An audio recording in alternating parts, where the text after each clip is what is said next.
What's up, guys? Welcome back to another video. Today I'm doing my Premier League predictions for the 2022-23 season. Jesus, we are getting far into the future. We're going to go from bottom to top, obviously.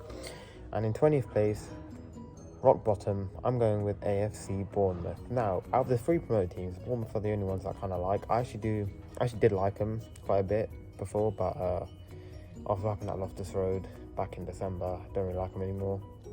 Still like them more than most of the Prem teams though, but obviously I can't justify keeping them in just because I like them. They haven't signed anyone of any real quality, you know. I mean, obviously they signed Ryan Fredericks from West Ham on a free, good right back, got a lot of pace, doesn't offer too much else. Don't think he'll keep him in the Prem. Obviously they've got Solanke and he'll have to bang, but he is a Chelsea reject, and he didn't do it last time he was in the Prem. You know, he was at Liverpool, failed there. Yes, he was a bit part player, came off the bench mostly, but still. Well, is he that inspirational? I don't think so. Obviously, they signed Tavernier as well. He's alright, but I'm just not impressed by Bournemouth, and I think they're going down in the bottom. I hope they don't, but I think they will. In 19th, I'm going with Brentford. Again, yes, I'm predicting to go down. I know, again, you're going to think, oh, shut up, man, you're just salty. Nah, genuinely, second season syndrome is going to hit you like a fucking truck, yeah. Not only that, you've lost your only good player in Christian Eriksen. Before he came in, Brentford on a downward spiral, lost 7 out of 8 games with 1 point, and that 1 point was against Crystal Palace at home. Not the most inspiring set of results, especially when you consider they lost 4-1 at Southampton. Signed a couple of decent players, you know. They've got Aaron Hickey, that right back off Bologna, good young player. They signed Keane Lewis Potter, who again is a good young player, but I did see him as an open goal at Loftus Road earlier this season. So will he be able to do it in the Prem? I don't think so, and I don't think anyone they've signed really will, except obviously Ben Mee and Strakosha. Will Strakosha start ahead of Raya? Probably should, but I don't know. Ben Mee as well. He's a good defender, good experienced defender. Well, obviously I don't like Brentford, but I just don't see you lot staying up, and I really hope you don't. So go fuck yourselves. In 18th, I'm gonna go with Leeds United. Now, Leeds have sold their 2 good players in Rafinha and Phillips. No one else there really has any quality. Obviously you've got Bamford, who is a good goal scorer when he's fit, but he was injured for pretty much the whole season last year. I know Harris is going to mention Dan James. He's fucking shit, bruv. He's so bad. You know, they just bought a bunch of Yanks. They don't even know how to play football. So, you know, their coach is a Yank as well. Everyone thinks he saved Leeds. He really didn't. You know, they didn't improve under him. You could say the damage was done under Bielsa, but I think Bielsa was harshly done by to get sacked. Yes, they had a lot of injuries last season, but to sell Rafinha and Phillips, I don't think they can recover from that, if I'm going to be honest. So I think they're going down.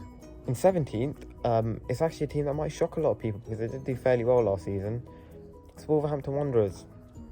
Yeah, I don't think they're going to do well at all. Such an overrated team in my opinion. You know, going forward, they are horrible to watch. They're such a defensive team, and the only reason they even did as well as they did last season is because of their goalkeeper, and that is a fact. Yeah, because when he started to fall off and produce more normal numbers, they got 14 points out of 15 games. That is pathetic. That is relegation form. They signed Hwang Ki-chan on the permanent. Didn't really do too well last season, even though I do like him because of the ultimate team. Signed Nathan Collins from Burnley, again another good defender. Not really help him going forward. Obviously, I know they've got Adama Traore back from his loan from Barcelona, but why would I mean, I don't know if he's going to play, because why would he have got loaned out if the manager liked him and wanted him in and around the team? You know, that doesn't really make sense to me. Jimenez, very overrated. He only got like 6 goals last season. I don't see him doing well at all, and I think 17th is where Wolverhampton Wanderers are going to finish next season. In 16th, I'm going with Nottingham Forest. I don't really like Forest, I can't lie, because of what happened back in October when Jack Colback scored a deflected shot in the 90th minute and equalised against us. That was very heartbreaking. But they've signed a lot of players, like, I mean a lot. You know, they've got in a new striker in Taiwo Awoniyi, I think is how you say it. I don't know how you say the name, but he's a former Liverpool player, never made it there, and now he's come back to the Premier League with Nottingham Forest. They've got Neco Williams off Liverpool, and they've also signed, I think it's Richards from Bayern Munich. 2 new fullbacks, 2 decent fullbacks as well, but I don't think Neco Williams is as good as Jed Spence, who was only on loan there last season, but was very impressive. I think they should have maybe tried to do a bit more to get him. They signed Jesse Lingard on a lot of money, and if I'm going to be honest, I don't think he'll do that well. You know, obviously he's shown he has talent from his time at West Ham a couple of years ago, but I just feel like he'll get an injury. He won't play a lot. He'll have a bad attitude. And they signed a couple of players from Huddersfield as well, who they obviously beat in the playoff final. well, I say they beat, the referees beat in the playoff final. Poor decision making from the referees. But anyway, yeah, Dean Henderson again on loan as well. He's slagged off United. I think if Forest do stay up, he'll probably go there permanently. And I think if Forest don't go up, they're in a bit of... Oh, if Forest don't stay up, sorry. If Forest don't stay up, I think they're on a bit of trouble because they've spent a lot of money. If they go down, they'll be like QPR from a few years ago. FFP is going to be an issue. But yeah, I do think you guys will stay up. In 15th, I hope I'm wrong about this one. I hope they do go down, but I put Fulham in 15th. And it's surprising because Fulham always go down. You know, them and Norwich, obviously, you've seen memes. You've all seen the memes. It's just yo-yo, you know, one goes up, one goes... Like, you know, it always happens every single year. But I think this year Fulham actually do have the minerals to survive. Mitrovic is coming off a banging season. I think he'll actually be given opportunities in like to start this season. In previous years, he has just been on the bench. Like Scott Parker benched him for the last season in the Prem when they were there, and he came on for a lot of sub appearances. I think after getting 41 goals, you cannot bench him. Losing Carvalho for them is a big loss, but they have replaced him with Andreas Pereira, who I think is a decent creative midfielder. They signed Bernd Leno in goal, who's a very good keeper. The fact that they got him for just 8 mil, insane business from Fulham. They've also signed, I think, some CDM from the Portuguese league. And they've signed Mbabu as well, who's a very good right back on FIFA. So I'm just going to assume he's good in real life as well. But yeah, now for Unreal, he's very quick. I think he's probably better than Neco Williams, who was on loan at Fulham last season. And they're still in talks with West Ham over Diop, I believe it is. And if they get him, that back line actually does look quite strong. And yeah, I think going forward, they should be fine. If they play attacking football, they'll be fine. 14th, I'm going with Everton. Now, Everton are a team who's very much underperformed last season. They were horrible. And they've now lost their best player in Richarlison, who pretty much did keep him up, I think, last season. They've signed Dwight McNeil, who's a decent player. They signed Tarkowski as well, good defender, definitely needed.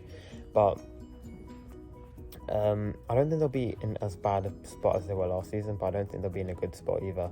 So I'm putting them in 14th, but underwhelmed by them. Yeah, not too much. So I think Lampard's actually a pretty underrated manager. He did well at Chelsea, especially in his first season. He's a reason why Mount and James are even in that team. And he came into Everton, didn't really improve him too much, but I feel like he did instill more work rate in them, which was shown at the end of last season. And 13th, I'm going to go with a team who I don't really like, but Crystal Palace. I hope...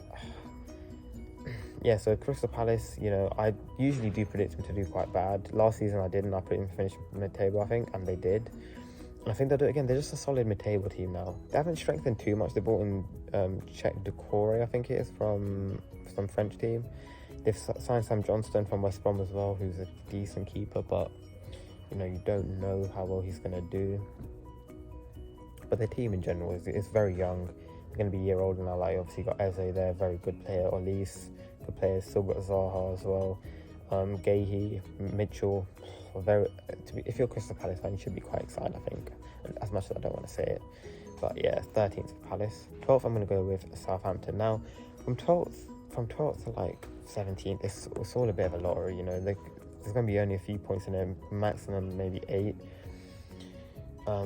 But just Southampton, I don't know. I just have a good Ralph Hasenhüttl is a good coach. Goal scoring is a bit of an issue for them, but they have strengthened defensively. Again, they've got in Bella Koshap, who I had in my QPR career mode for a bit. Aribo from Rangers is a good midfielder as well. It's a good signing for them. Obviously, I think so far anyway, they managed to keep hold of James Ward-Prowse, which is massive. You know, not too bad for them. 11th, I'm going with a team that people are predicting quite a bit high because of the amount of money they have spent. It's Aston Villa. I think they have made some good signings. Coutinho obviously now been signed on a permanent. They've got in Diego Carlos from Sevilla as well. He's a good player. They've brought in a couple others as well. They obviously lost that young player to Chelsea, who I just want to say from his point of view, he said he wanted to leave to start more games in the top flight. You're not going to start many matches at Chelsea as a young player. Like, it just doesn't happen. So I know his reason is just bollocks. They've got a decent team. They did underperform last season. 14th, shouldn't have been where they finished. They still have a good team. You know, they've got Watkins and Ings still up front. Ings especially will get you goals. Buendia should be better this season. He wasn't great last season. Bailey as well, same situation. Obviously, to sign a centre-back was needed because Mings was horrible last season, man. He was so poor, it's unbelievable. In 10th, I'm going with Leicester. This could completely change. I'm doing this believing that they hold on to at least two of either Maddison, Fofana, and who's the last? Oh shit, who's the last one? There's one other good player there. Maddison, Fofana, and Tielemans. Oh, how did I forget that Tielemans? If two of those go, they're going to finish significantly lower. Maddison's been linked with Newcastle. Leicester have rejected 2 bids from him already. Fofana's been heavily linked with Chelsea. And Tielemans is always linked to leave. I mean, he's been linked with Arsenal quite a bit in the past. I think United are linked with him as well. If 2 of them stay, they should be fine. They do have a decent squad. Vardy's still there. Even though he's getting another year older, he somehow manages to just bang in the goals. They have lost a captain in Kasper Schmeichel though, and that is a big loss for them. It's a bit of a mess at Leicester, and I won't be surprised if I see him finishing significantly lower than this. But I'm going to believe in them. I do like them as a club. So I'm putting them 10. I think if Leicester lost, especially Maddison, it'd be a big issue for them because he is one of the best players in the league in that position. He's Leicester's best player. He was so good at the end of last season. He's the one that fired them into the top half. And if he was to go, you don't know where they'd get that creativity from. And I could see him finishing a lot lower. Now I'm going with Brighton. Now I don't know why I've really put them that high. They haven't signed anyone. They've lost Cucurella, they've lost Bissouma, 2 key players for them. They've got a lot of money, and I'm assuming they will spend it because there's still 3-4 weeks left of the transfer window. Graham Potter's a very good manager. I feel like he will be able to get them into top half again. No one really expected last season, except me. I put him 6th. Maybe went a bit too high with that, but yeah, it will be tough for them to lose, especially without 2 of the key players. But it's such a good team to watch. Really possession based. Like to go forward. Goal scoring was a bit of an issue though until Welbeck started to do well towards the end of the season. So I would like to see him sign like maybe a more reliable striker. 8th, gone with Newcastle United. Not really a shock. I think everyone's putting them there. They're not quite European ready yet, but they are definitely top half now. They had a horrible start to last season. Eddie Howe came in, turned the ship around, obviously made some signings who have now, like for example Target was only on loan, he's now made his move permanent. They were very good in the second half of last season. They signed Nick Pope, good goalkeeper. They signed Sven Botman, don't really know too much about him, but they have spent quite a lot of money on him. I'm assuming he'll be good. And they've kept everyone as well, so you can't really see him declining too much. I don't think anyone below them has done better business than them. So yeah, I think Newcastle 8th, good finish for them. In 7th, controversial now, Manchester United. Yeah, I don't think they'll be in the top 6 despite getting a new manager, despite the signings. It's just, I feel like in midfield they are very light. De Jong doesn't look like he wants to join them. Even if he does go there now, will he really want to play there? Who knows, it might be like a Pogba situation again. Obviously Pogba has left, Matic is gone as well, so another midfielder gone. In terms of going forward, Lingard didn't really play, so not really an issue. Cavani as well didn't really play. Telles has gone out on loan. Obviously they've signed a couple of players. Signed Eriksen, who I think will be a very good player, especially for now. He does stay and does play, but it doesn't look like he'll start the season based on what Ten Hag has said. He said he needs to get fit, so I don't know if he will. But Martial was injured, so I might have to put him in. And I think Eriksen is much better than Bruno Fernandes at creating chances. So he has to play in that 10 role. Malacia, good young defender. Might take him a bit of time to adapt. And Luke Shaw, I don't know, is he ready? He's just always overweight, so who knows. And Alessandro Martinez, very good defender, but he is quite small. Will he be able to adapt to the physicality of the Premier League? Obviously Azpilicueta is also quite small, and he has, so you never know. But I don't know, I just have a bad feeling about Man United, man. They're just not a good team. In 6th, I'm actually going with West Ham United. Now, I watched Spencer FC's predictions yesterday, which are very similar to mine, and I was very surprised because I've made these before I watched that video, so I'm not copying him. But most of them are very similar. But he did say that West Ham, because they're in the Conference League, will have to go to much more obscure nations, and he is right about that. And I didn't really consider that, but I do think they still have a very good team. They've kept hold of Declan Rice and Jared Bowen, 2 key players for them. They signed Scamacca, who is supposedly the new Zlatan, very tall striker. It might take him a bit of time to adapt, but they've got Antonio. They signed Aguerd, is that how you say it? Aguerd? I don't know how you really say his name. He seems like a decent player. Flynn Downs from Swansea as well, good young Areola is in as well. So I think they haven't lost anyone from last season, which was big. I think if Declan Rice had gone or Jared Bowen, different story. But they've kept hold of both of them. It looks like they will keep hold of both of them for the rest of the window as well. And I hope West Ham do finish bad, man. It's nice to see someone breaking up the top six. Obviously, Leicester had done it for a couple of years, but they look like it's a bit unsustainable for them now. They look like a bit of trouble. But West Ham, excited. With the Conference League, though, it depends on how seriously they take it. If they do take it quite seriously, they get quite far. I don't think they'll finish sixth. If they get knocked out earlier on, I definitely think they'll get sixth. So it's really all on them and how they prioritise their football, because they don't have crazy depth like they didn't last season either, but they just are a good team. In fifth, and the team who I think won't make it to the Champions League, I'm going with Chelsea. Yeah, I just don't think they'll do it. Going forward, they look horrible, man. Like, Mason Mount's going to have to pretty much carry that attack on his own, and he isn't a goal scorer. He's a very good creative player, but he needs someone to finish the chances. Obviously, last season they didn't really have it either, but they still had Werner, still had Lukaku for a bit when he did play. Obviously, Lukaku's gone out on loan. Looks like Werner's leaving. Havertz ain't good enough. Sterling's such an overrated player. I don't know why they've wasted all their money on him. Defenders, Rudiger's gone. Christensen's gone. Yes, they brought in a couple as well. Koulibaly, they've signed. Cucurella. They've signed the Aston Villa Don I was talking about earlier. Chukwuemeka? What's called Carney? Sam Carney. Will he play a lot? Probably not. Obviously, they're still linked with players. They had half their targets they're stolen, like Rafinha. They are linked with Aubameyang, though. And I think if he comes in, he could fire them into the top four. I definitely think they'll be closer to top four than United. Than they would be to Man United if they sign Aubameyang. Would that take them over? I'm not quite sure. It'll be fifth, but there'll be a decent way off fourth, but clear of West Ham in sixth, unless they sign Aubameyang, in which case it'll definitely bridge the gap with Arsenal, who I'm putting in fourth. Very, very inspired by their business. I think they've brought in some good players. Obviously, last season they don't really have a proper out-and-out goal scorer. They had Smith Rowe, who didn't play a lot, but he was a top scorer last season. And they're signing Gabriel Jesus. They've weakened a rival, and they've strengthened themselves. He was very good last season.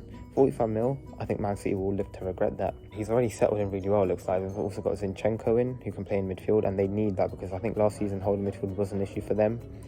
Obviously, he can play left back as well if Tierney is injured, which he is quite a lot of the time, unfortunately.'s a very good player as well. They've signed the young Brazilian winger Marquinhos as well. Don't expect him to feature too much. Going forward, they do have a lot of options. They've got Martinelli, Smith Rowe, Odegaard, Saka. They've got that Fabio Vieira. I don't know why they've really signed him, to be honest. It doesn't really look like he'll improve them at all. Decent backup player, I guess. But if you're going to spend that much money, you might as well improve the team. I still think in defence, maybe another centre-back would be good for them. But maybe in a backup right-back, I don't think Cedric is good enough. But I think they do have a top four quality squad, and I think they'll get it. Now, top three, I think will actually be really, really close this season. I think the team in third will be Tottenham, but I think they'll definitely bridge, like, for example, last season Chelsea were third. They were a million miles away from Liverpool and Man City, but they were just clear of fifth place Arsenal. I think Tottenham will definitely bridge the gap to the top two significantly this season. They made a lot of good signings. They've kept hold of Kane and Son. They've signed Jed Spence for right wing back, which is one of their weaknesses. They've signed Perisic as a backup left wing back, and he can also play further forward. Richarlison, I think they're definitely overpaid for. Was not worth 60 mil to them. Maybe to Everton he was, but not to them. I was surprised by this because at first I thought Kulusevski had gone back to Juventus. I thought it was only a loan move, but apparently it wasn't because he's still there. So I didn't really get the Richarlison. I guess they're really, really backing Conte, and they really do want to go for trophies this season, which is good to see. But I do think they've definitely overpaid for him. Obviously, they've signed Bissouma, a very good midfielder. He'll definitely help out there a lot. Fraser Forster as a backup keeper, excellent to have. Spence on loan as well. I mean, not Spence, sorry. Longley on loan from Barcelona. Another good option to have. Their squad is looking really, really good this season. Definitely see them finishing higher, but I think they are the safest to put in third because the top two have been so good the last few years. Out of the two, though, which one do I think will get the title? Which one do I think will finish second? Man City have obviously signed Erling Haaland, who will likely be the best striker in the world, who arguably already is, but he does have injury problems. They've let go of Gabriel Jesus. They've let go of Sterling as well, who I think is overrated. But anyway, Bernardo Silva, who I do think is overrated, is linked with a move away. If De Bruyne is injured, what are they going to really do? Liverpool have signed Darwin Núñez, have lost Mane though. Obviously Núñez will take time to adapt. Mane was already very well adapted. He's gone. Spent a lot of money on Núñez as well. They have signed Fabio Carvalho. Will he be ready for the Premier League? Who knows? The loss of Origi I think will be huge. So lost quite a lot of squad players as well. The likes of Neco Williams, Ben Davies has gone as well. Reece Williams gone out on loan. Which one do I think of? Yeah, there's definitely issues, or not really issues, but there's definitely weaknesses in both squads. I forgot to, wait, how did I forget to mention City have signed Calvin Phillips as well?